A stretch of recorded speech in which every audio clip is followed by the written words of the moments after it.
तो मैं हूँ शीतला तिवारी। आइए चलते हैं मध्य प्रदेश के ग्वालियर। ग्वालियर में एक दुल्हन की शादी होती है और शादी के बाद जो है वह सुहाग रात के ही दिन जो है घर से भाग जाती है।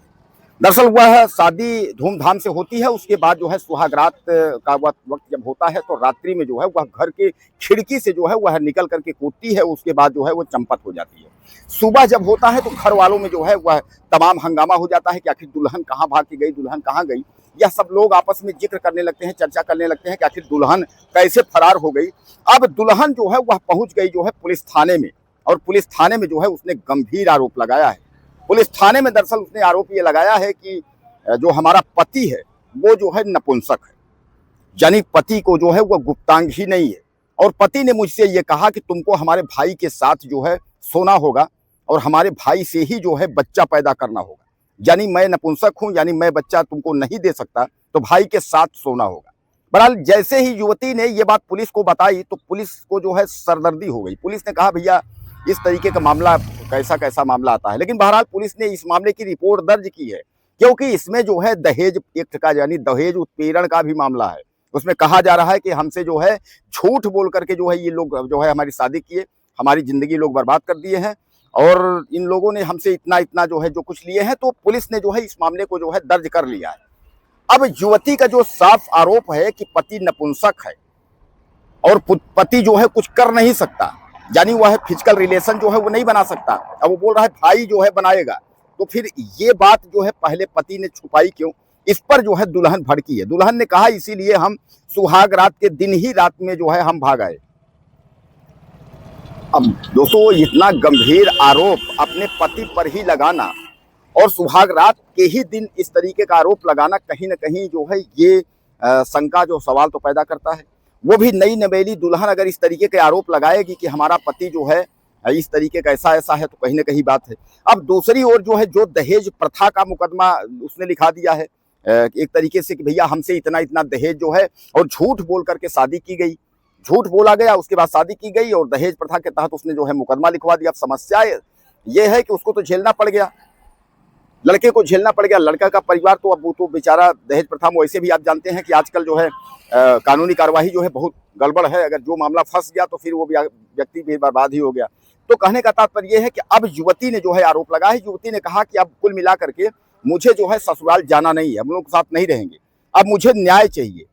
क्यों ये लोग मेरी जिंदगी के साथ इन्होंने क्यों खिलवाड़ किया था, ये लोग जो है हमको जो है न्याय दें।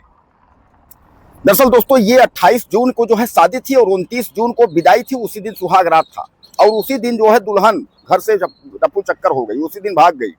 अब भागने के बाद उसने जो है पति को जो है नपुंसक आरोप लगाई और दहेज प्रथा का उसने जो है मुकदमा लिखवाई।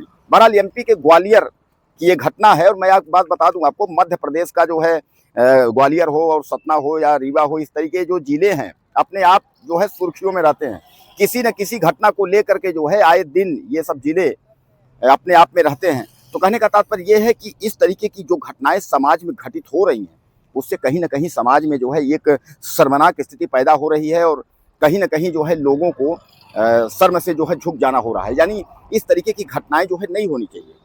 चले ठीक है, हम कहते हैं कि घर वाले झूठ बोल करके शादी किए सब कुछ जो है, लेकिन डाउरी एक्ट की स्थिति जो बन गई, जो दहेज प्रथा का जो इसमें मुकदमा करवा दिया गया है, इस पर तो कहीं ना कहीं दिक्कत है। क्योंकि दहेज प्रथा एक ऐसा मुकदमा है कि फिर उसमें तो व्यक्ति एक बार उलझ गया तो फिर उसका सब कुछ जो है बर्बाद हो जाता है, फिर इतनी जल्दी तो वो ठीक हो नहीं पाता है।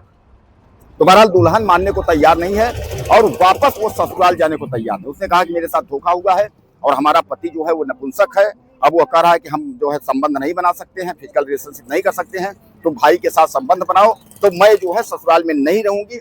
ये दुल्हन ने जो है अपनी सच्चाई कबूली है, सच्चाई दुल्हन ने बताई है कि मुझे जो है अपने पति के साथ यानी रहना ही नहीं है, ससुराल में जो है रहना ही नहीं है। दोस्तों आजकल जो है वह चाहे उत्तर प्रदेश हो चाहे मध्य प्रदेश हो, इस तरीके की घटनाएं जो है कुछ ज्यादा ही हो रही है। और ऐसे ही घटनाओं में जो है फिर तीसरे की एंट्री हो जाती है। पति पत्नी के बीच में अगर जब दरार हुआ या विवाद हुआ, फिर कोई प्रेमी अगर आया या किसी तीसरे की एंट्री हुई, तो फिर वहां अपराध जन्म ले लेता है। जैसा कि आजकल आप देख रहे हैं तमाम हत्याएं हो जा रही हैं कि पति पत्नी के बीच में जो है कोई प्रेमी है, तो पता चला कि वहां पति को ही निपटा दिया, यानी पत्नी और प्रेमी मिल करके पति की हत्या कर दी। तो इस तरीके की घटनाओं का जो जिक्र होता है वो तभी होता है जब किसी तीसरे की एंट्री होती है। तो ऐसे ही स्थिति में जो है तीसरा अगर उसमें एंट्री करेगा तो सामान्य बात है कि उसमें क्राइम होगा, अपराध होगा। लेकिन जो है ये क्राइम अपराध जो है ये सोल्यूशन नहीं है। इस तरीके की स्थिति को आप बैठ करके भी उसको सॉल्व कर सकते हैं, बैठ करके बात कर सकते हैं। किसी की हत्या कर देना या किसी का जो है किसी को जान से मार देना, इस तरीके से जो है ऐसा नहीं है कि उससे कुछ आपको जो है निदान होगा या कुछ प्राप्ति होगी, उससे कुछ मिलने वाला नहीं है, बल्कि आपका जो है नाश होना ही तय है। जेल जुर्माना सब कुछ यही होगा, सब कुछ आपका खत्म हो जाएगा। लेकिन उसका जो न्याय है, जो न्यायिक प्रक्रिया है, वो इस तरीके से नहीं होता। आप कोर्ट जा सकते हैं, आप कचहरी जा सकते हैं, सामाजिक लोगों को, समाज के लोगों को बैठा करके आप जो है निर्णय कर सकते हैं, पंचायत कर सकते हैं। लेकिन किसी की हत्या कर देना, किसी के साथ जो है रेप कर देना, किसी इस तरीके की जो घटनाएं हैं वह समाज में कहीं ना कहीं जो है वह गलत संदेश देती हैं। और ऐसे व्यक्तियों को जो है शासन प्रशासन की तो बात छोड़ दीजिए, समाज भी माफ नहीं करता।